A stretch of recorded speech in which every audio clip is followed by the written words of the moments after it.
could see me now, drinking my wine, smoking my cigarettes. If Ma could see me now, what in the world would she say? Where is the boy? Well, ladies and gentlemen, I'm delighted now to be joined by two megastars. I grew up listening to them, went to them, seen them with the Times. I've seen them before that, but I'm not going to give that away because that would reveal my age, and I'm giving nobody's age away tonight. But ladies and gentlemen, please, Jimmy and Tommy Swarbrigg, I am so enamoured. I'm delighted. Thank you very much. It's just an absolute pleasure to have you here. It's a pleasure for us. But it's a pleasure to be here, let me tell you. Because we actually retired in 1980 after, pretty long career. And we never went back or did anything live until we started the show in 2010. We were 30 years completely off the road. Off the road? Yes. Yeah, completely. We retired in 1980. Yeah. And we never went Which back. sounds like yesterday. When somebody says 1980 or 1990, Oh, I know. you It think sounds like yesterday. Yeah, but 30 years. Yeah, we retired in 1980, which is when you think of it, it's amazing. But we started this show in 2010, and to be honest with you, it's been going fantastic ever since. And we just keep doing it the same time every year. We get a gang of the old showband heads together, put on the show, and then just at the end of February, we take a break in the middle, of course, and we just fade back into obscurity. That's just such a big gap of 30 years. Yes. 30 years, yeah. Were either of you playing with other people? Or No. We never went back. I was offered plenty of various shows and showband shows and that, and I just wouldn't do them. And that's incredible because you're a part of Irish music history. No, you will seriously. In the Swarbriggs is synonymous. It's just represented Ireland twice. We made a name for ourselves because we were one of the few who were writing our own material. Yeah, that's right. I was with Joe Dolan. Yeah. I was the trumpet player with Joe and the Drifters, and Jimmy was in England. And then, halfway through my sort of drifter stint, Jimmy started sending me poems because he was into poetry. So I said, oh my God, some of these would make great lyrics. So I started writing melodies to them. And then we got into it and we were talking and then we decided, look, it was always going to be Joe Dolan and the Drifters. It was never going to be Tommy Swarbrigg and the Drifters or whatever. And we just decided... Were you happy with that? Well, we wanted to try the singer-songwriting. Yeah. That was what we were really interested in. And I quit the Drifters and we formed the Times. And you were in England? I was in England. He was singing in a band in England. Yeah. Whereabouts? In London. Of course. A band called the Saints and Sinners. A lot of people will probably remember that. Where did you play? We played all what they used to call the Buffalo in Camden Town, and Cricklewood, and the Gresham, and all those ballrooms in London. But you also played around England. Oh, we did in Manchester and Birmingham, and. Of course, you remember my father Phil, he'd have been around at that time. Oh, as well. absolutely. Yeah, he was there then. That's amazing. Yeah. The Crown of Cricklewood. The Crown is still there now. Oh, is it? It's a bit, but it has a huge extension built onto it. Right. Huge. And it's still Irish. Yes, yeah. But a few people I was talking to that are living there now that would be third generation Irish. Oh, yes, of and course. have no interest. Yeah. The next generation. Yeah, the Galtymore thing was huge. Absolutely. It's gone huge. completely now. That's right, yeah. Yeah. It's all those. Bingo all. But that's another part of Irish history, isn't it? Yeah. Oh, yeah. Jimmy was over in London, and Did you call him back? Sorry? Did you call him back? Did you say, come on? I came back and I he auditioned. actually auditioned. The boys made him audition, but he managed to get the gig. You knew somebody in the band. And what happened then? Did you both join Joe Dolan? No. I was in Joe. I was the only one with Joe. I gave in my notice and I left Joe. But most of the band left. Yeah, well, then that was a consequence which I hadn't anticipated.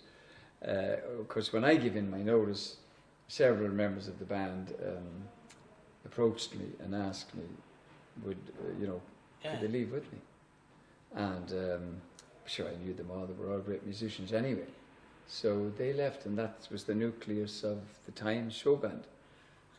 And then Gene Bannon. Gene, I played the band with Gene now. Gene joined us. Really? You played in the big band? And you're joking. I'm the drummer in the big band with Gene and the whole... I was over at you in Virginia. Oh, yeah. The show was fantastic. I was the little good-looking one on the drums. Oh, right. I didn't realise it. The drummers are never noticed anyway. I went over to see the big band in the Rammer Theatre. Yeah. I drove over from Mullingar and I enjoyed it absolutely immensely. Geez, you could interview me now. Well, believe it or not, Gene Bannon and I sat together in primary school. Oh, yeah. And we ended up in a band together. That's brilliant. Yeah, that's right. Gene. He's brilliant. He's great crack. Gene, I know he'll be watching this. And Hi, Gene. How you doing? He told us some great stories as well. And so, tell us more now. The Times. So you have the nucleus of the Times now. So. Yeah. So we formed the Times, and we go on the road. Of course, it was headline news when the Drifters split up, because we were one of the top bands in the country, and how did Joe react to this? Sorry? How did Joe react to this? What did this? He didn't take it well. Nah. No, he didn't take it well. But gradually we used to meet, and gradually he became his old warm self, and he was, Joe was a totally unique. Yeah.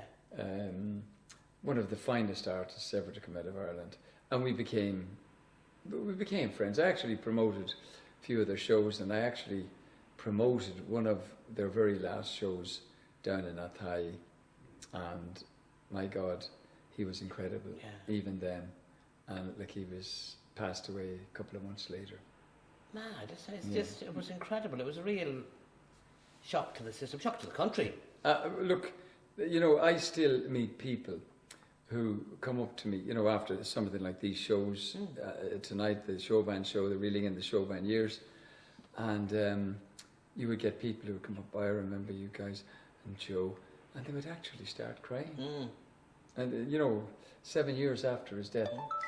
Part of his life. Yeah, it was part of everyone's life, yeah. Absolutely, yeah. No, you're allowed to do that. You're allowed to look at it because we allow technology. It's all part of technology. My apologies. It could be somebody ringing to tell the boys they're on stage now in a few moments. So quite possibly. So the Times. Tell me more now.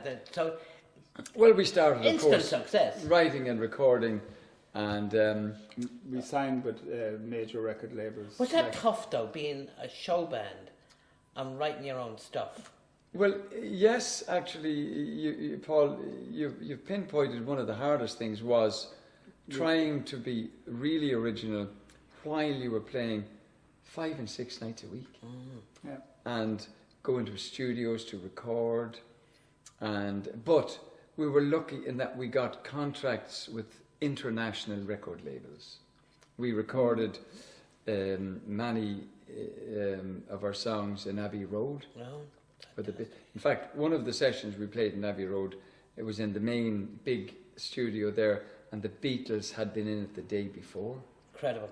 Yeah. We had their sound engineer. The same guy who was the engineer for the Beatles, Norman Smith was his name. Oh, yeah, Hurricane Smith. He was our producer. Yeah. He was our Hurricane producer. Smith. Hurricane Smith. He produced Looking Through the Eyes of a Beautiful Girl. If Ma Could See Me Now, When I Look Around Me. When you look back now, lads, fantastic songs. You're very kind. But it just didn't go that far enough, did it? Well, we nearly made it. Nearly made it. We were outside the Hot 100 in America, and we were just outside the British top 50 in Britain. And, we were getting, I remember it was an ecology song called When I Look Around Me. It was actually one of the very first ecology songs written. It was a great lyric by Jimmy. Then this body was set up in Ireland called Antashk. Yeah. And they used it as their signature tune on their exhibitions around Ireland, and it was sitting outside the Hot 100 for about 3 weeks, and we were getting all these phone calls from the States. Be ready to come over, lads. We've got 15 regional breakouts. Next week they would have 20 regional breakouts, and 24 regional breakouts. You know, this is getting hot. And then it sort of peaked and stopped. But our biggest problem was that we were gigging in Ireland. Yeah. And we had a band, and we had commitments to the guys in the band. And Yeah, you couldn't just up No. and leave. And it was the same in Britain. England, the same Looking Through thing. the Eyes of a Beautiful Girl was It was- just outside the top 50. Yeah. And And if it had crept in, that would have. we were promised top of the pops if it hit 50, if it hit 50. we were guaranteed top. But we were gigging in Ireland. We weren't in England. Big More mistake. But you know, we were a bit naive then. And But that's rock and roll, as they say. Yeah. Isn't the it? record, That's we what should have happens. just cancelled Yeah. the dates, headed over to London, and do the station, you know, radio stations. done and- everything to get it in there. And Yeah, promotion. As Yeah. it's done now. Yes. yeah, the chance was missed. Yeah. And, you know, but anyway, look. But it was a different time, because now you'd be told, say, right, that's what you've got to Oh do. yeah, that's what you're you've got to do. over here now. Yeah. Yeah. But like, we were playing 6 nights a week at the time, you know, and you had contracts, and You, we should have done it, but we didn't do it. And you know, that's But- it.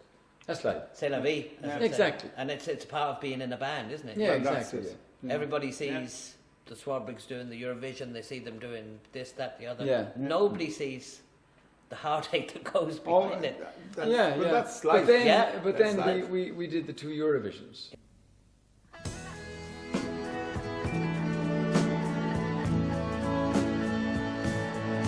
When you're lonely, when you're blue, when you need someone to talk to, when you need a talking to, and when troubles full and plenty come piling at your door. That's what friends are for. Ladies and gentlemen of the whole wide world, if every now and then a single voice was heard, telling it like it should be, making it simple and plain. If that man needs a helping hand, help him in from the rain. Now I know you well, and I know that you've been worrying. It's not hard for me to tell, but I'm standing right beside you. Of that you can be sure. That's what friends are for. Ladies and gentlemen of the whole wide world, if every now and then a single voice was heard, telling it like it should be, making it simple and plain. If that man needs a helping hand, help him in from the rain. So remember, take your time. Just be sure and let it harmonize. Yeah, be sure and let it rise. I might call on you to see me through, so open up your door. That's what friends are for. That's what friends are for.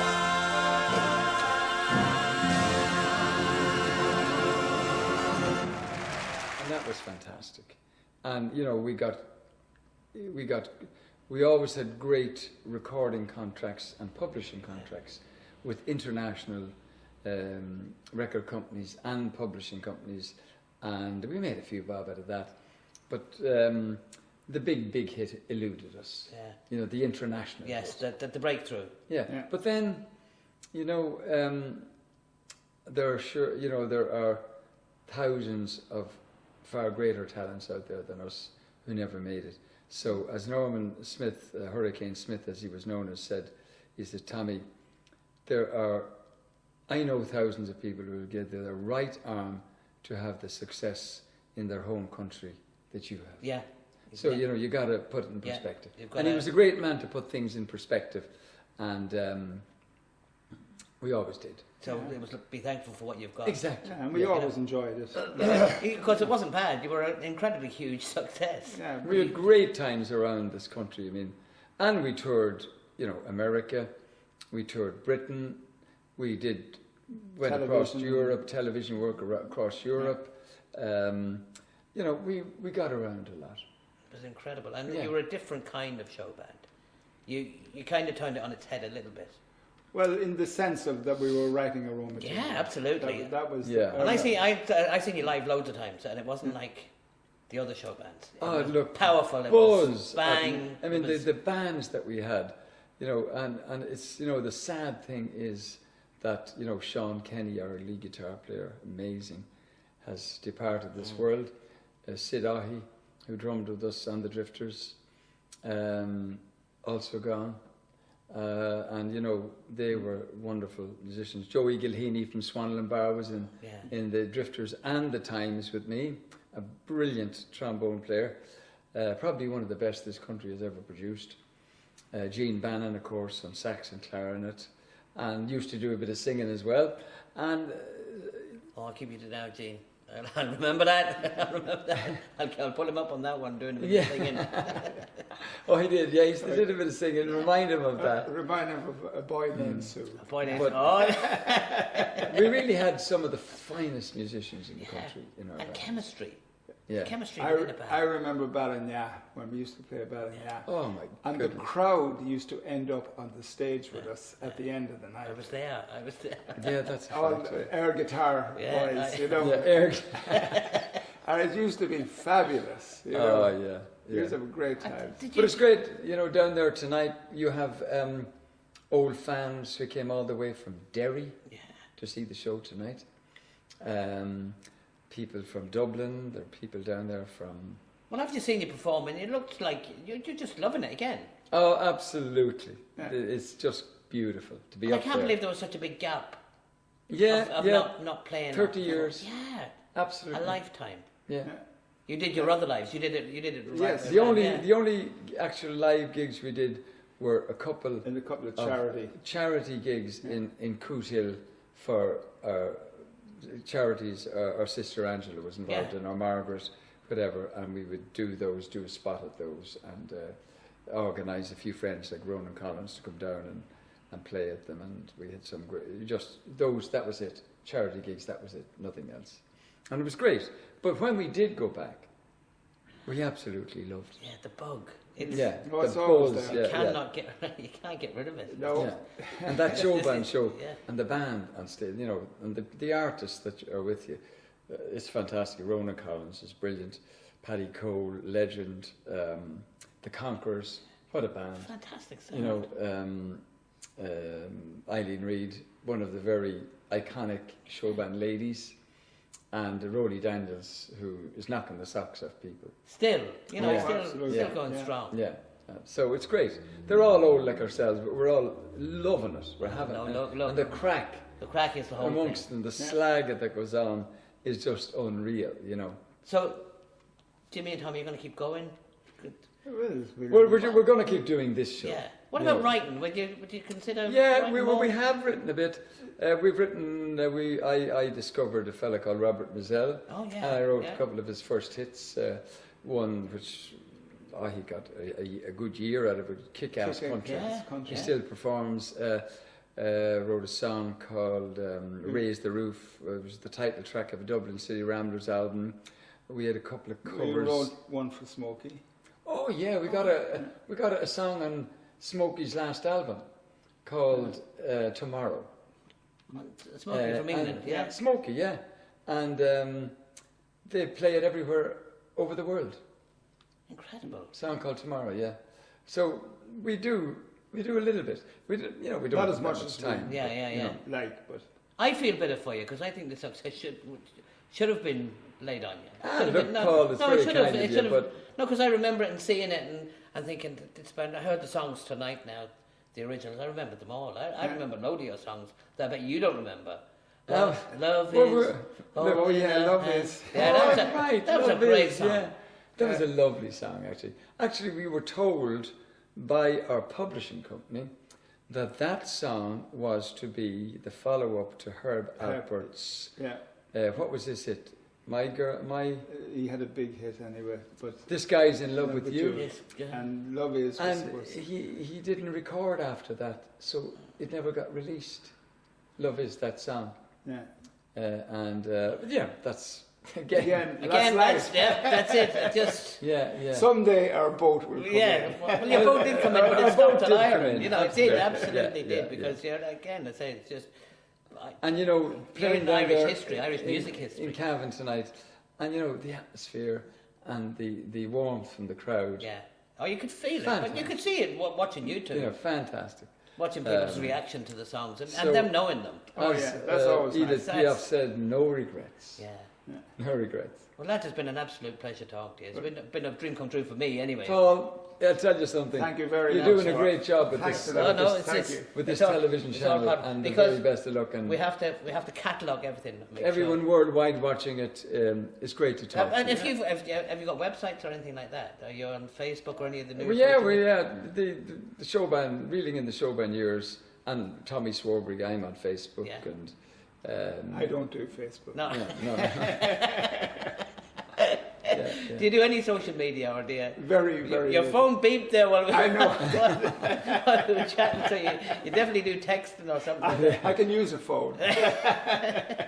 Just about. Ladies and gentlemen, Jimmy and Tommy Swarbriggs, and we're cutting the interview short because they're going back to perform again now. So lads, thanks very, very Thank much. you very much. Thank you. Thank you. Goodbye to all.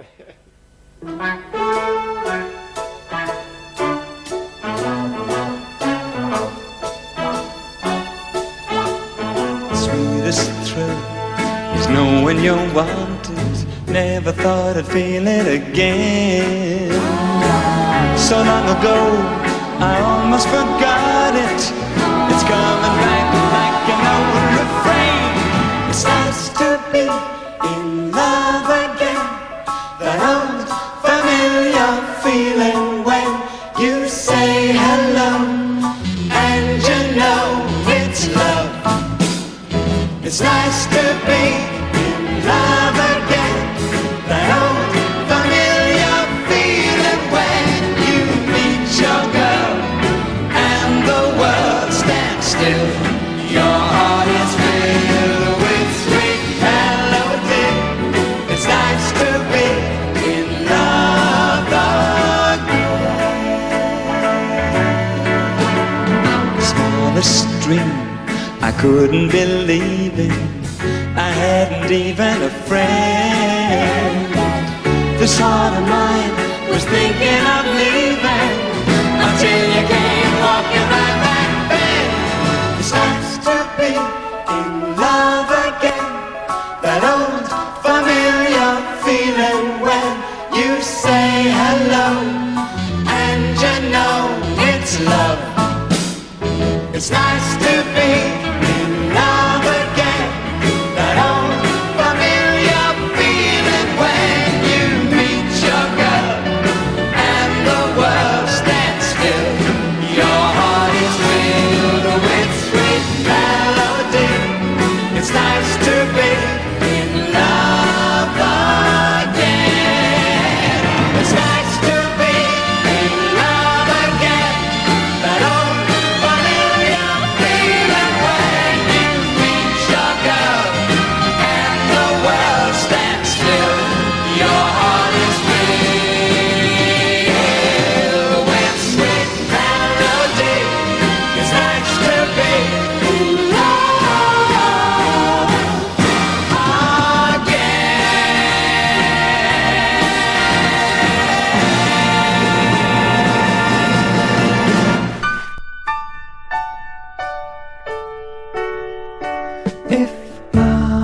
could see me now, drinking my wine, smoking my cigarettes. If Ma could see me now, what in the world would she say? Where is the boy who played with the toy he took from the girl next door? And where is the lad who called to his dad to tell him the county score? If Ma could see me now, would she accept all of the change in me? If Ma could see me now, what in the world would she say? Where is the kid who banged on the lid to scare off his sister's date, and lift up her eyes when he won a prize down at the local fete? If Ma could see me now, could I begin explaining my present state, living in sin and staying out much too late? Would she be pleased if she could see me now?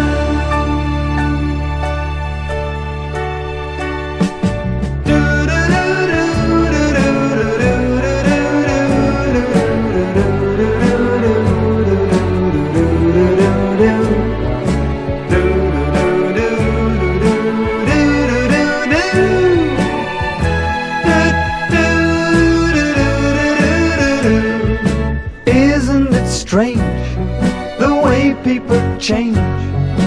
We never stay the same. But I'm still aware of the influence there, her voice whispering in my brain. If Ma could see me now, remembering when seems only yesterday, I still wonder why God wouldn't let her stay. Would she be pleased if she could see me now?